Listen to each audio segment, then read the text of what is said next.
Hello everyone and welcome back to another episode of Hiking in History. Today from a very quiet but beautiful cloudy day on the streets of Gdansk, on this long street which I forgot the name of, somewhat beginning with M, where they sell all the amber, but not yet. But today we are not going to be in central Gdansk. We are heading for a place called Westerplatte, or I think that's how you pronounce it anyway. It's either Westerplatte or Westerplatte, but I'm pretty sure they pronounce the W as a V, like kind of the German speaking countries. So any World War II buffs will probably know what it is, but it's where the opening shots of World War II were fired, the first ever battle of World War II. So we're going to head there. I won't go into all the history just yet because I'll save that until we are there, because first the mission is going to be getting there, which I'm heading there now. I'm going to be heading to the railway station, which is also a bus station, and I think I can get a bus from there, so that is going to be the mission at first. This is St Mary's Church, the largest Brit-built church in the world.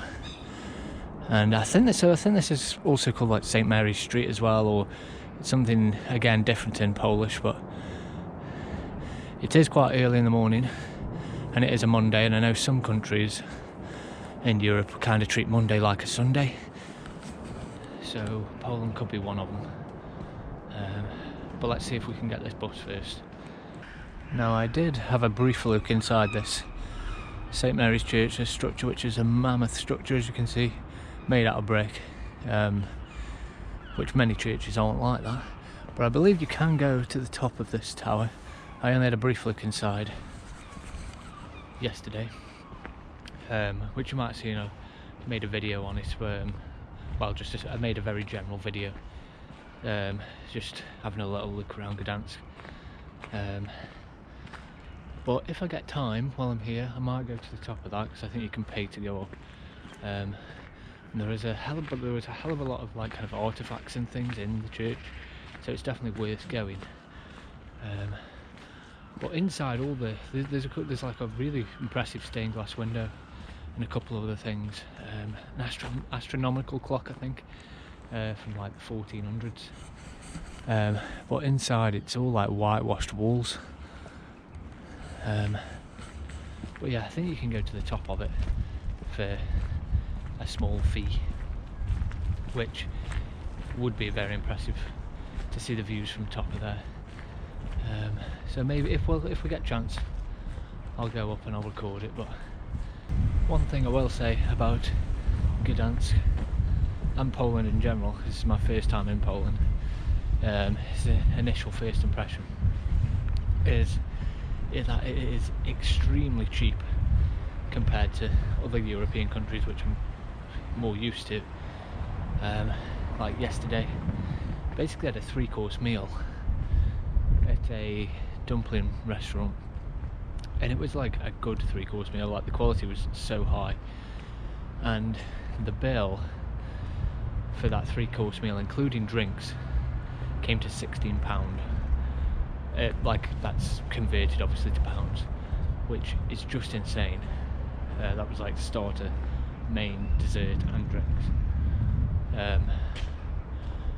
Yeah, and just everything in general, when you convert it back to pounds, is so cheap. Accommodation is so cheap. Like for 3 nights here, I've spent like 55 or something like that, 50 something pound on accommodation, which again is insane. You'd pay more for one day in the UK. Now that is split, like, so overall the accommodation costs like just over 100, but that's split between 2 people. Got like a nice little market building here coming up, and the old town is littered with all these. Now, how much of these are original or rebuilt? It's more than likely that they've been rebuilt, because World War II absolutely destroyed this city completely. Like 90% of the old town was gone. So what you're looking at is more than likely incredible restoration work done over decades. But this is how you, well, Gdansk is an example of how to do restoration. Yeah, I think it is a market, that's cool.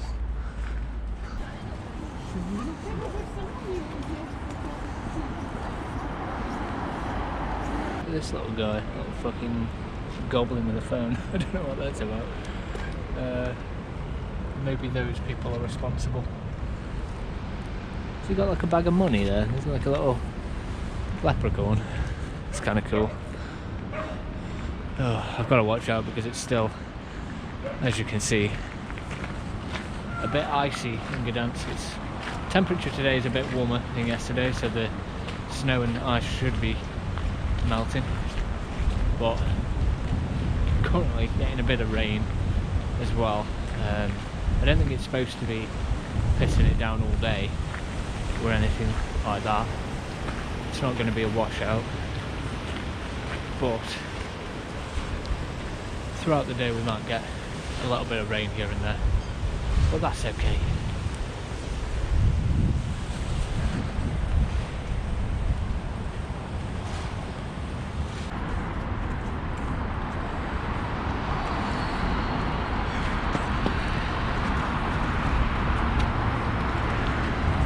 Just realised, I think to get to the other side of the road you have to go down here, and I think there's a tunnel that goes underneath the main road. So yeah, I was just looking around like, how do I get over this road? Yeah, definitely not that over there, so I'm assuming, hopefully correctly, that there is a tunnel at the end of this. Ah, there we go. My intuition was correct. Now it's just fingers crossed that the bus is actually there or does run, because there's not a lot of information about the bus. I'm after the 106 that'll take me to Westerplatte.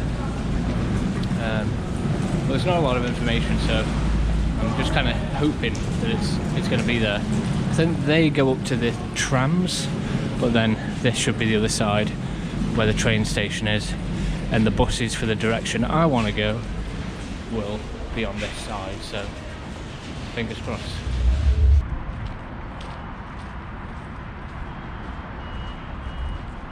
So I've just had a look at the bus station, and it does say that the 106 does come here.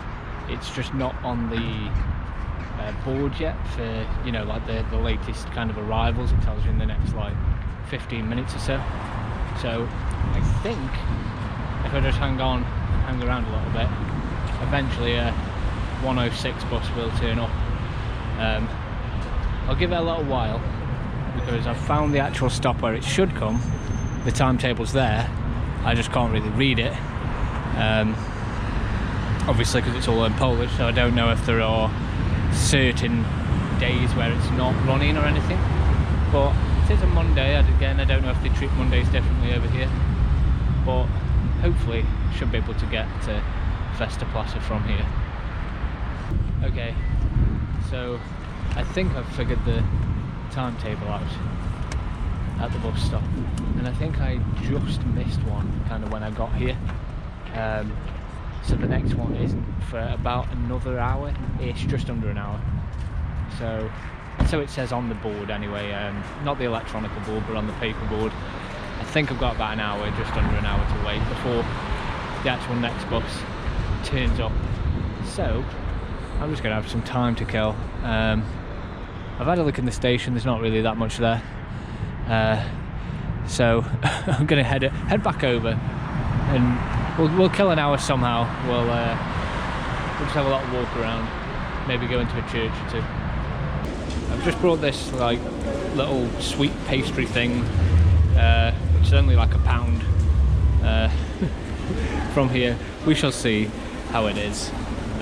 Probably have a little picnic off the beach at Westerplatte or something like that when I'm there. But yeah, let's go up around here, see what kind of shopping items, or see what we can find. It's still Christmas here, which I still don't understand. Hello, you're right, man. Yeah, maybe I don't know, 12 days after Like Christmas, we take all ours down, don't we? But for some reason, everything's still up here.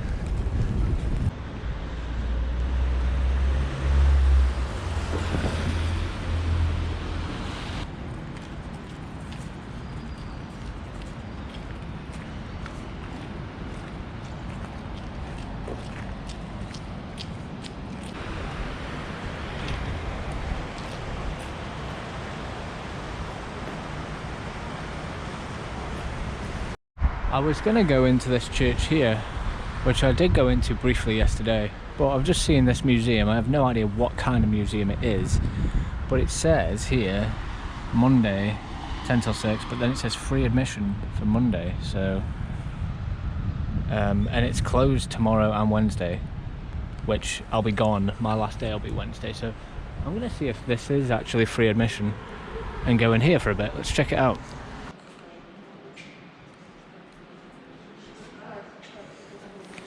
It is indeed free today, and it is the Amber Museum, so yeah, this is an unexpected little detour. Let's do this.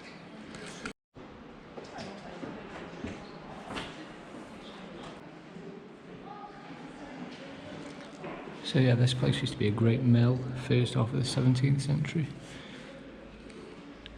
A mill for what exactly, I don't know, but I imagine some kind of grain, or maybe we'll find out, because there is English in here, so.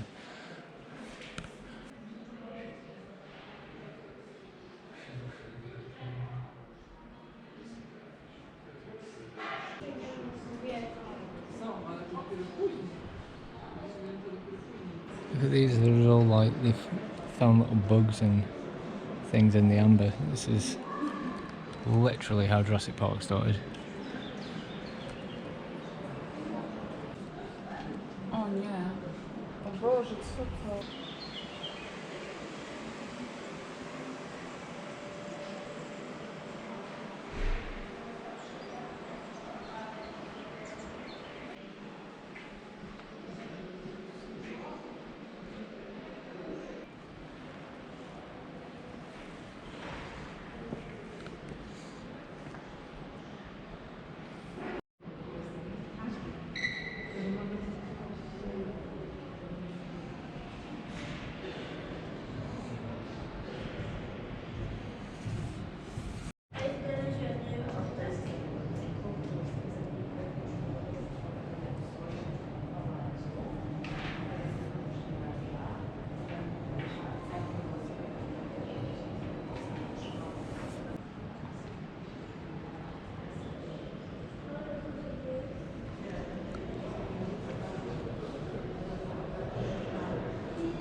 So that was a nice little detour.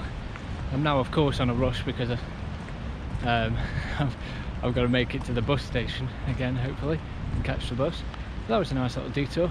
The Amber Museum and the Great Mill behind me, built by the Teutonic Knights, I think it said, back in like 1300s, and it had been there, and it had been like the biggest mill in Europe or something until it was destroyed during World War II.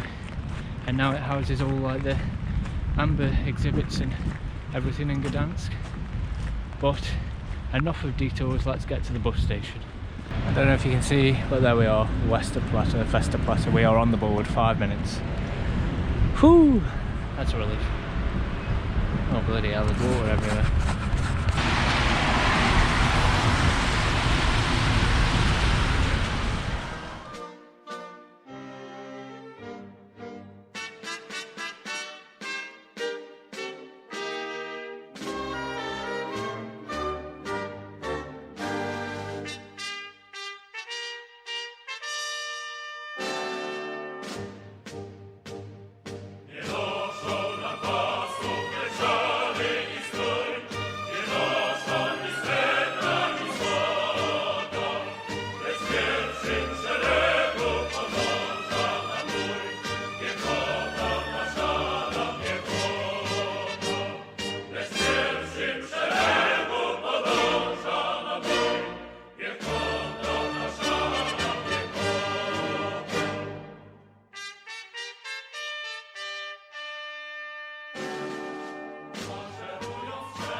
So here we are at the extremely bleak, at the moment, maybe fittingly bleak, Westerplatte. Just got off the bus. Gonna probably spend a few hours here. Still raining, unfortunately. Hopefully it might go off for the day, but doesn't look like it. But yes, let's go check out Westerplatte, which is basically the beginning of World War II. So on the 1st of September 1939, as many people will know, Germany attacked Poland and invaded, and the very first place that they attacked was here at Westerplatte, thus beginning World War II, the greatest war, the greatest conflict in human history was started right here.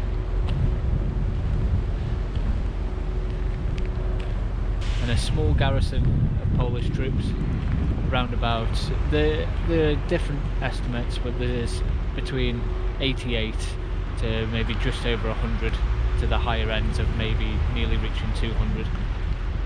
But a small garrison of Polish troops held out here on this little spit of land that points out into the Baltic, just outside of Gdansk. Kind of protects the harbour. There was a military garrison here, very small one, and they held out for 7 days against constant German attack. Around about 4,000 German soldiers, that's just the ground troops alone. And there was also, tons of artillery fire. There was a German ship out firing at Westerplatte the entire time. Stuka dive bombers, all this, constant heavy bombardments. And they held out for 7 days, suffering small casualties actually, considering I think there was 15 Polish dead, and they held out for 7 days before eventually having to surrender after running out of food and ammo and all the rest. And basically there is now a museum type thing here, a memorial, and some of the barracks that are still left are all here, and you can just come and visit it. And I know one of the things that happened as well, just again off the top of my head, just from researching a little bit, is that the commander of these Polish forces, I'll put his name in now, so impressed were the Germans once the Polish forces did surrender, that they held up for so long with so little men and ammunition, is that on his surrender they let him keep his sabre with him or something. It's basically they did kind of honour him for such a brave fight that he and his men put up. And whilst I think the confirmed dead for the Polish were around about 15, I believe, we'll try and find out maybe on one of these signs around, that the German dead was around about 100 odd, something like that. So they repelled a lot of German attacks, and again, for the odds that were against them, did incredibly well. And for the Polish people, it might not be remembered so much outside in the West, but here in Central Europe, because Polish people don't like to be called Eastern Europe to them, and to be fair to them, it is technically, if you look at the geography, it is Central Europe. To them, this battle is a point of great pride, probably similar to if in England, kind of how Dunkirk is a very prideful moment in the war for Britain, even though it is a loss. And again, Westerplatte is a loss, but it's something that the Polish people rallied behind. The resistance and everything were inspired by just how long and how hard that the soldiers here on this ground fought. during those 7 days at the opening of the Second World War. Where I'm standing here, this is guardhouse number 1, which isn't in its original place. They had to, there's a good picture of it here, something to do with the widening of the harbour, because it is still an active harbour, this. They had to get it on wheels and move it, as you can see here, but I don't think it's far away from its original position.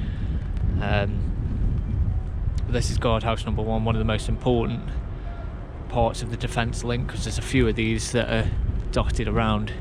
And there were two heavy machine guns in here somewhere, and I mean, this is kind of what you can see as well. Obviously, you know, we all know what these are, which is quite eerie. But I think it's so good when they do just leave things like this in its original state, because you know you get to see the war just in a, I don't know, it becomes a lot more real when, you know, you can see where bullets were fired. But I think it said on the board that this was like the eastern line of defence, had two heavy machine guns inside. I think they had about 60 defensive grenades. Again, this is very good because all of these information boards are obviously in Polish, but they do English translations as well, which is extremely helpful. I'm guessing the machine guns were perhaps, although it says on the board that they were disguised as fans, so perhaps they could have been these here, because these kind of look like where fans would be, but they were actually the machine guns. That could be correct. You know, maybe they'd look out there, and then here would be where the machine guns were.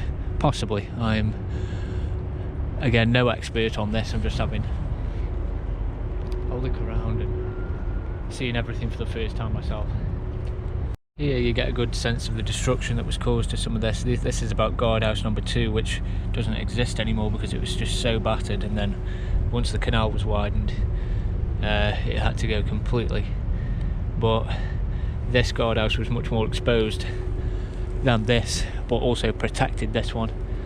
And amazingly, this was by the 7th of September, so the final day, that it got destroyed so much like this, but none of the men were killed inside, which is pretty damn incredible after a battering like that. But it goes to attest how strong these kind of things are. That, you know, you can have giant shells just battering into them, and the people inside are actually okay. We're gonna head further in now, because I'm still basically at the bus stop. We're gonna head further in and see some more of the ruins. Hopefully you can see here, sorry about the reflection, you can't really do much with when you're recording with the light like this, but this is a helpful kind of map of all the action that happened. So all these the small red lines are the Polish defence, all here, and then surrounding them, as you can see, is just this blue everywhere, which were the German forces, and this is where I think the lines are where the artillery were coming from. And you can see even here machine gun posts on the other side, but I'm unsure if they're Polish because they're a different colour. Yeah, they're German. They were German ones here, so even on the other side of the canal they were just completely surrounded.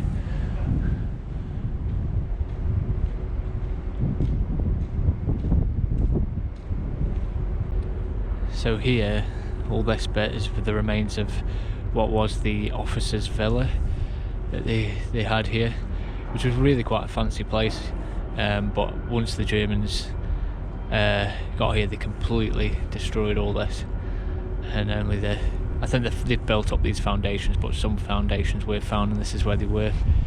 You've got the cemetery for the fallen Polish soldiers over there, I believe, and then here It lists all the people that, I think all of them anyway, that died. Some of them are unidentified. They had no idea who they were, and some of them have very little information about them, but some of them have more information, but it tells you about every person here. It's really good monument.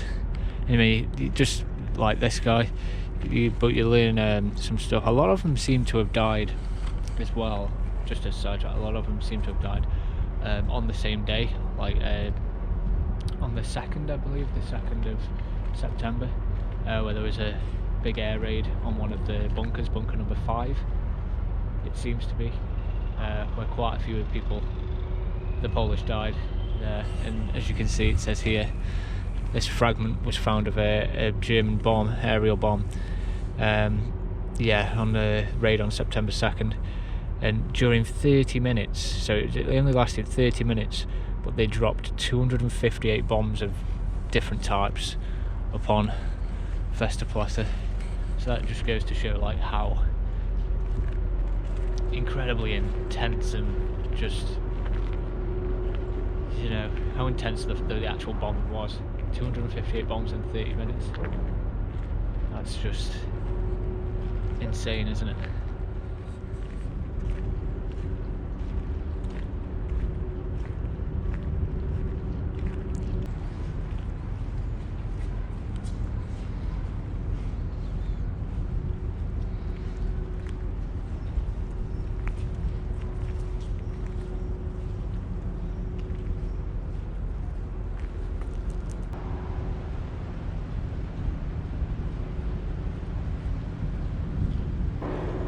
It's not entirely clear how many died, but they say at least 15 Polish soldiers died. The crosses are supposed to represent each one, and if you count them there's 18, but there is also like the major who didn't actually die during the battle is buried here as well. He's got a cross because he died not long after the war.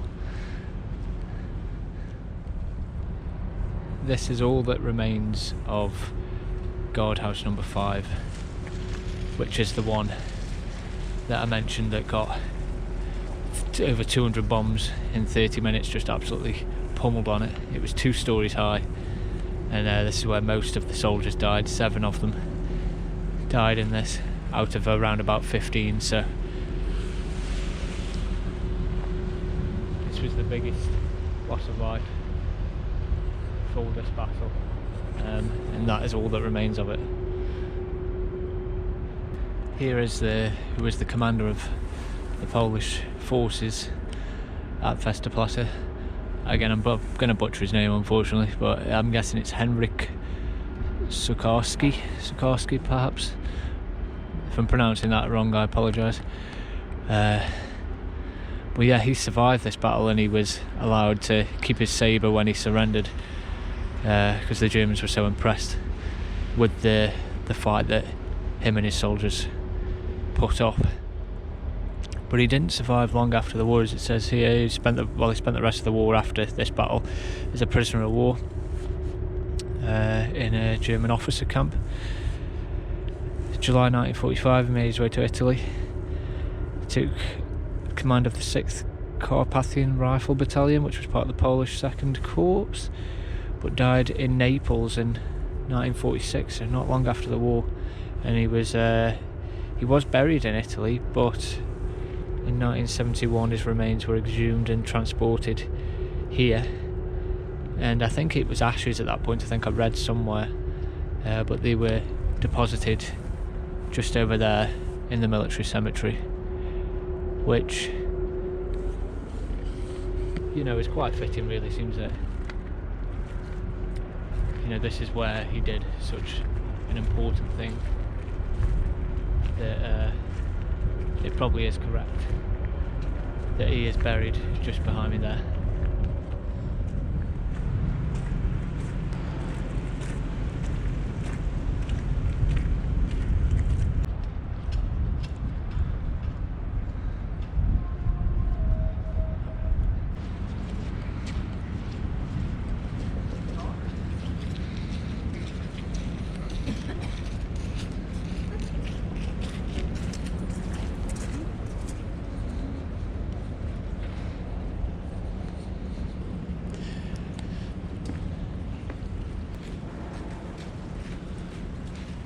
That's interesting that they put the sign up, entry at your own risk. Well, at least they allow you to go in. Wow, look at this. Just left exactly how it was. God, in the UK they would never let you go in.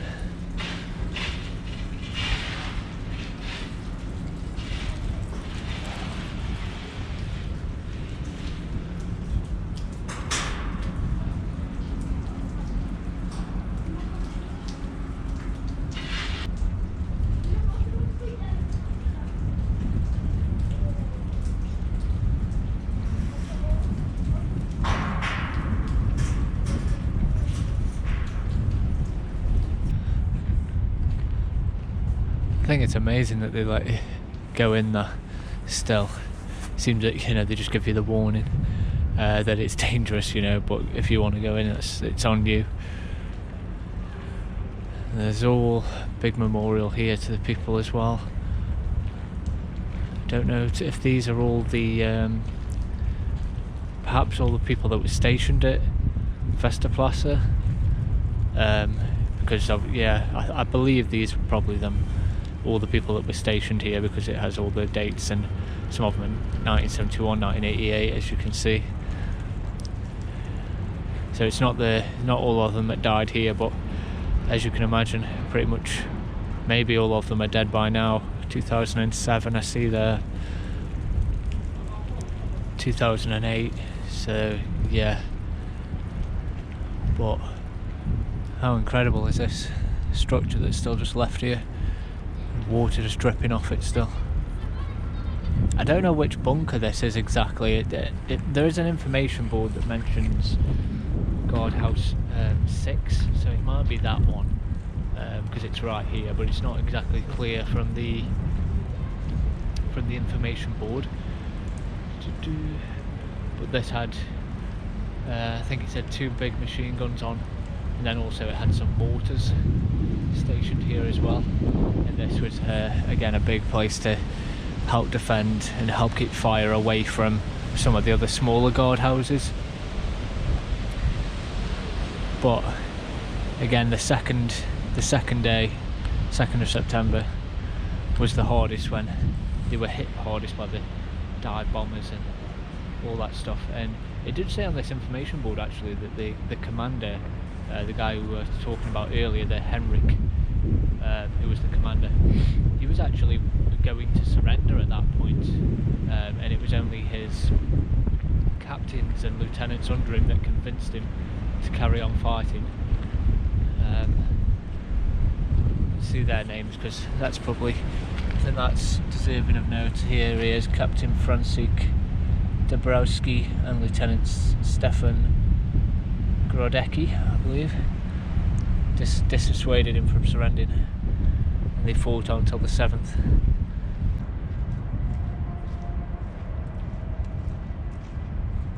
So I've just found out actually on another board that wasn't a guardhouse. It wasn't guardhouse number 6 or anything like that. It was actually the barracks. So it's called the new barracks. That's because the existing barracks on here were definitely not adequate for the soldiers garrisoned here. So they built a new one, which was obviously much larger than this. A lot of it's been destroyed during the war and after. But this was the barracks. So this is where all the soldiers lived. It had 3 floors. It had lots of space, and all, you know, it was good for cold weather and everything. But then once the battle happened, they then converted obviously sections of it to have machine guns and mortars on it and all that stuff. But that was where all the soldiers were stationed and where everything happened. It's very interesting pictures here. So after the battle, Hitler himself actually arrived, show how pleased he was with the capture of the depot.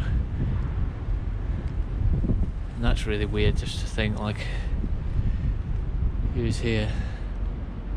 It's a strange contradiction as well here. Reading all these boards, which I'd have to recommend coming here, because the information boards are fantastic. It's got that real balance, right, of there's enough of them, there's a lot to read, but it's not just piles and piles of text. where it becomes too much. These are really concise and well translated and everything. But yeah, there's a real contradiction here that, you know, after the Battle of Westerplatte, the soldiers were treated with, you know, some semblance of respect. The commanding officer being allowed to have his sabre, and the soldiers being transported, the wounded soldiers being transported to hospitals and things like that in Gdansk. But meanwhile, the Nazis invading throughout Poland were just, you know, mass executing Polish citizens, soldiers, people that were surrendering. Again, there's information boards here about in Gdansk. There's a postal service where a bunch of, I don't know if they were soldiers or civilians, but they fought for a couple of days there, I think, and a lot of them, even when they surrendered eventually, were just executed kind of on the spot. So there's this, you know, very harrowing and strange contradiction of, you know, some troops showing some kind of emblems of respect or human rights, and then others just completely committing war crimes, and, you know, executing civilians and all that kind of stuff, and sending them to camps. There is a concentration camp not too far from Gdansk. Don't know how to pronounce it again. It's something like Stuttgart, something like that. I'll write it up, which you can visit, which was pretty much almost exclusively for the Polish people and Polish prisoners. Well, yeah, fantastic information boards and records, and it's an eerie place, especially on a bleak day like today. But it's also a place that's still active and working. As you can see, part of it is still a transporting shipping and things like that. It is still an active port, Westerplatte. I suppose because its location, it can't really just be completely abandoned as a museum. But then there's also, I think, it's still an active military base here on the opposite side. And as you can see now, the bit that I'm heading up to is the big monument to the Battle of Westerplatte.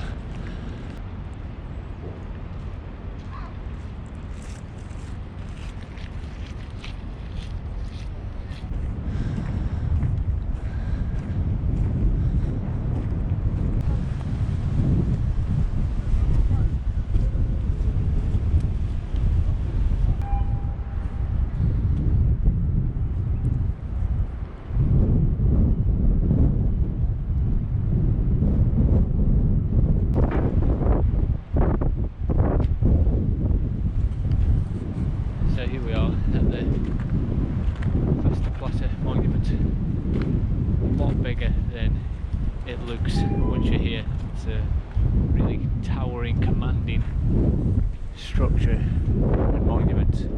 I don't know when it was built, but it looks, from the looks of it, it looks like it was built during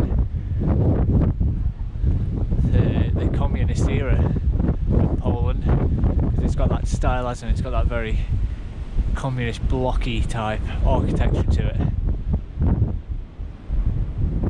with the soldiers like poking out there.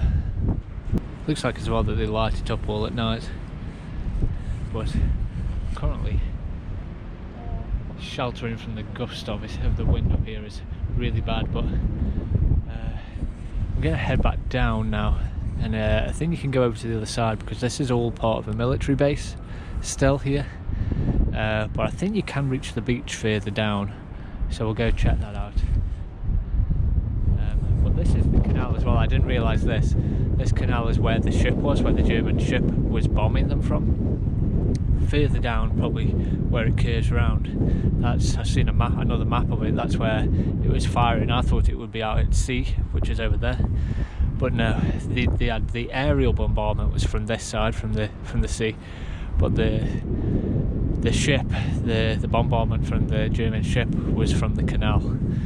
Some information boards here as well. There's nothing left now, but there was a small garrison, a small outpost here, which defended against the Germans trying to come over in small boats over the canal. But even more interestingly, there's a small area here with information telling you about after the war, and the tables were turned eventually with Germany defending Westerplatte as the Red Army were liberating Gdansk. The Germans did fight off several Soviet attempts at landing, but were evacuated on 1st of April. There's also here interesting information. So the small cemetery at the time for the Polish defenders, which was unveiled a year later, but during Stalinist period, bit of an inconvenient for the communists, as people saw it, as what they saw it as a heroic struggle of the bourgeoisie Poland. So they didn't like that they were celebrating Poland as an independent sort of state. And in 1948, one of the defenders, I'm not going to try his name, but he was arrested and tortured to death by the secret police. Just goes to show, doesn't it, that the end of the Second World War did not end all of the issues and all the problems and all the subjugation of the Polish people. But it shows as well on this board just how important the Westerplatte monument is, as this was the crowd of people here when the Major, his remains were brought from Italy back here. There's a big ceremony by the looks of it. These hills just full of people. But also here it does say about the monument, I was correct, it was built under the communists. You can see it under construction here. But it says here, which is interesting, so the communist attitudes towards Westerplatte changed once Stalin was gone in 1956. So they then changed their attitude to try and get the Polish people to accept communism by building things like this, by showing that they cared about the importance of Polish nationality and things that they could be proud of, you know. So yeah, there were some attempts to, I suppose, integrate communism with the Polish people, but as we all know now, it didn't all work, as I believe it was in the 1980s when Poland ceased to be in the grip of the communists. But there were attempts made, like this monument that they built, which I do actually like. I'm not usually the biggest brutalist kind of fan, but when you've got kind of authentic brutalism, I guess, or authentic communist built things, I do sort of see the appeal slightly. I wouldn't want to live in a place where it's all built like that, but it's always interesting and fascinating to come and see it for real. There is, looks like kind of like a lighthouse thing over there. I think that might have been another military fortification. Getting really windy here now. I'm just following this path, no idea where it takes me. I believe this is the military installation base all here that is still running and operating today. If you follow it round, you just get to here where the Baltic Sea starts, and then this is all the military installation, which looks like some ships, border guard ships and things like that out here. So I'm going to have to head back the other way, but I think you can get to the beach further around where I nearly started, so I'm going to head back that way. I do have to say the cold and the wind is getting to me a bit now. So, I mean, the soldiers were fighting in September, so it probably wasn't that much better then, maybe. But yeah, I'm looking forward to a break. I need to get inland a bit now, because whoo, it's chilly.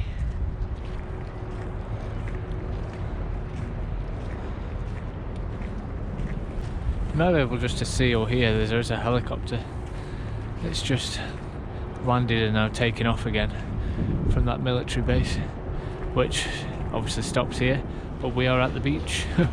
we're at the Baltic. This is the Baltic Sea. It's actually a lot prettier. It's a way prettier beach than I thought it would be. I don't think, I mean, there's signs everywhere, so I can't read any of them, but I'm assuming they're all basically saying don't go in. And it seems that I'm right next to a military base. I am not going to betray the rules. Should be able to see it now. There is the helicopter. So still an active place. But yeah, I wanted to go and touch the Baltic. That's what I originally wanted to do. Bloody hell, there's a big ship out there as well in the distance. But I don't know if I'm going to get to, because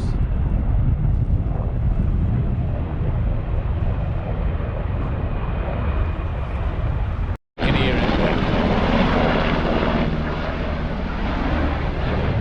It's dead low down. It's doing like manoeuvres and stuff. I think I've found here, which used to be a big artillery battery here. It points right out to the sea down there. Very cool. Not many, and there's all this that's built up as well, remains of it. It's probably much bigger. This old fort. It says on here that it really did provide good cover and defensive positions for the Polish as well here. Let's see, can you open this door, I wonder? I don't think so. No, it's barred shut there. But it looks like you might be able to go down into here. Let's have a look.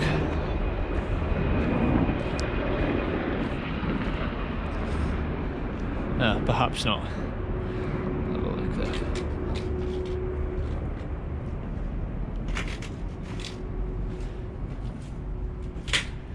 Okay, no, it is properly flooded there. Now you might actually, it seems that this is kind of giving you steps down. I've got a feeling that that door will open, but that is actually deep and my feet will be soaked in freezing water. So unfortunately that is a no. I'll have to come back in summer one time and try and check, see if that works, because I bet you can go in there, which that's very unfortunate. But it must have been much bigger with all these here as well. I can confirm that the ice bun thing that I bought earlier is actually very nice. So finally, only just getting around to eating. That's really good. There's a big tower here and another little base here, but I think the sign's hard to read because it's all cracked. That these were actually built during the communist period. I think it says something about the 1950s there. You can't go up them anyway, but those are still here too, remaining. Have a look at this little bunker. I don't know, this one looks older though. This looks like it is World War II. Oh god, that scared me. One of these little pill boxes.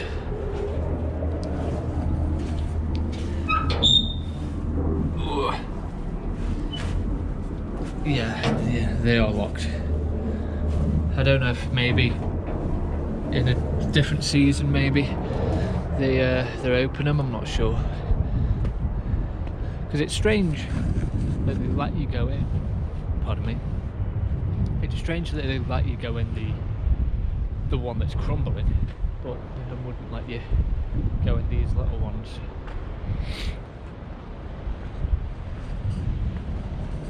Oh, it's a bit like an ice rink down here.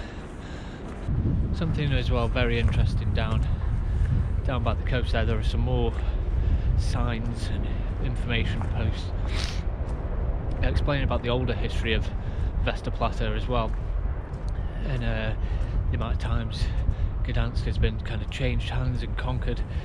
Like Napoleon was here, and the Prussians and all Germans. It's all been very complicated history that it goes through. But then also an interesting thing is during the 1800s, like the late 1800s, what we'd call the Victorian period in England, this Westerplatte became like a holiday kind of destination, a spa resort, and there were pictures there of, you know, where there was like baths here and like a bowling alley, and the beach was used as a recreational place and a real place of joy and happiness, you know. When, you know, if only they knew, like, you know, not that long later, 30, 40 years maybe, that this place would be transformed into chaos and the start of what we would call the Second World War. Because obviously we would say the beginning of the Second World War, but I know that it depends how you count it. If you include Japan and China in there, they were fighting much earlier on, but 1939 I think is very fair to say is the beginning of when it really became a world war. The Japan-China situation, again, it was localised to that part of the world. It's a shame all these are cracked because they're hard to read, but some of them are a bit smashed. But I think I'm coming to the end or the beginning of the place. This is the big sign I saw on the way here for Westerplatte. So let's get a good look at it. That is my bus. I think it's coming in, so it should hang around for another 20 minutes or so before I can get back. But it's a real shame this. It looks like someone has deliberately gone and smashed some of these, because there's like 3 of them in a row that are all smashed. Here we go, we've got the old train line here as well. I don't think that's still in operation, but here is the sign for Westerplatte. You can get off the bus here as well, I suppose, if you really wanted to, and then you go in further in. I've done it the other way around. But there we are, that is the tour of Westerplatte. A place I would highly recommend coming to, especially if you were a World War II enthusiast. You probably already know about the place. I didn't know about the place until I came here, until I knew I was coming to Gdansk, and I was researching and just having a little look at things to do around here. I saw this place and I thought, wow, what an interesting place, you know, where literally World War II began. The first shots, the first battle happened here. And I think even these, as you can see, like these were forts and stuff here that stopped the advancing Germans, because the Germans were over here trying to push in as well. You can see here the remains of some, actually, almost like trenches and little fortifications.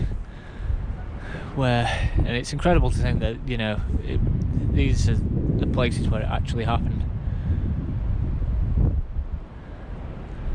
So yes, this is a place I'd recommend coming to.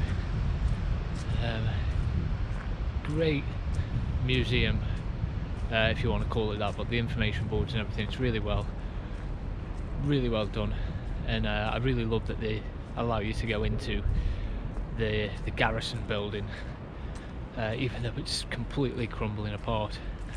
That's really special. And yeah, it's obviously an incredibly important place for Poland, but I think again in the West we don't think about other countries' contributions to the war effort as well. You know, we in the UK, or I imagine America as well, we mainly just think of Britain, America, maybe France. You know, with the French resistance that did occur, but you know, countries like Poland and others tend to be kind of forgotten a bit more. Probably, I mean, obviously not around here, but maybe in the surrounding countries as well, it's more known. So it's a good lesson, a humbling lesson to come and learn about all this stuff, and about the brave men that stuck it out for 7 days fighting a force a hell of a lot of times larger than them, you know, in this very location on this land. And you can imagine they were probably hoping in the days once the Germans invaded, and then they probably heard about France declaring war on Germany, Britain declaring war on Germany, and maybe they probably had hope that maybe some, you know, reinforcements or anything, any help would come to save them. Maybe that's why they tried to stick it out so long, but well, as we know, there was no help, not for the men on Westerplatte. So I'll leave the video here. I think right by these were the ammunition stores on the land. So that's it for Westerplatte, this visit. Definitely come here. If you're in Gdansk, it's well worth doing. You get the 106 bus. You can get it from the station, and it's really cheap. They're not super frequent, but just give yourself a day to come here. If you're in the summer, you'll have more time as well, because it won't go dark as early. But yeah, if you're any interest in history, World War II history specifically, very cool, important and well kept location. So yes, that is this video. I hope you enjoyed it. Like and subscribe as always for more videos coming. And from Westerplatte in Gdansk, I will see you in the next video.